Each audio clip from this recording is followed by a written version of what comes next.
Welcome back. Let's talk about our next data type, and it's a big one, a very, very useful one. It's called list. And list is an ordered sequence of objects that can be of any type.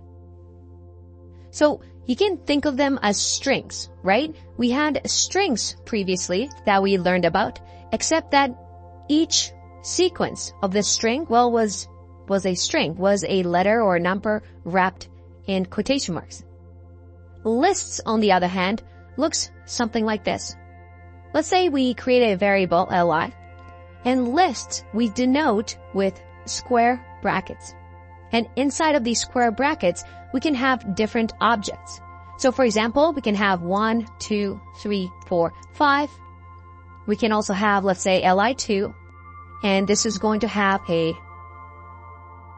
B, C, and it can have any collection of items that we want. We can even mix and match and say that we have 1, 2, then A, then maybe even the Boolean value true. So all of these are lists.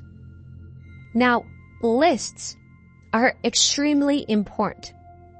And in other programming languages, you might have heard the word arrays. So in Python, lists are a form of array.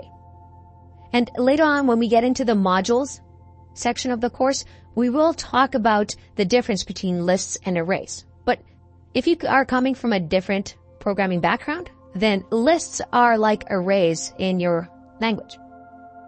A collection of items. Now, the neat thing about lists is that it's the first data structure that we're learning. Now, what is a data structure? Data structure is a very important concept in programming languages. It's a way for us to organize information and data into, let's say, a folder or a cupboard or a box, so that these data structures can be used with different pros and cons. For example, you have a fridge where you store your food, and fridges are really, really good at putting your food inside, keeping it cold, and then taking it out. Or you might have a backpack. A backpack is really, really good to stuff everything in there, but when you're looking for things in a backpack, it's really, really hard. So you can think of data structures similar to that. A container around your data that has different pros and cons of accessing that data, removing that data, writing data. But that's something we'll get into a little bit later. The key here is that these square brackets allow us to contain information and data like strings, integers, floats if we want to, booleans, into a contained fashion. So let's think of a good example here. What if we had a shopping cart? Let's say we're Amazon here. And then Amazon has the Amazon shopping cart. And in here we can collect different things that we want. Maybe we collect some, notebooks. And you know what? Let's get some gadgets. Let's get some, maybe some sunglasses. We can add different items here, different strings, different data into this cart. And now, just like we saw in strings, we can access the Amazon cart in different ways. For example, I can access it, again, with square brackets, and simply say I want item 0. So if I print here and do Amazon cart, look at that. I get notebooks. The second item,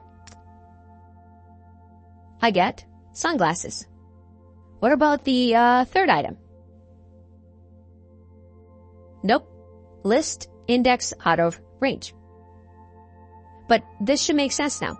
This is a list where we're accessing the index of, but it only contains 2 items. So if we're going 0, 1, 2, the third item, nothing exists. So our program says, that doesn't work. You're doing something wrong.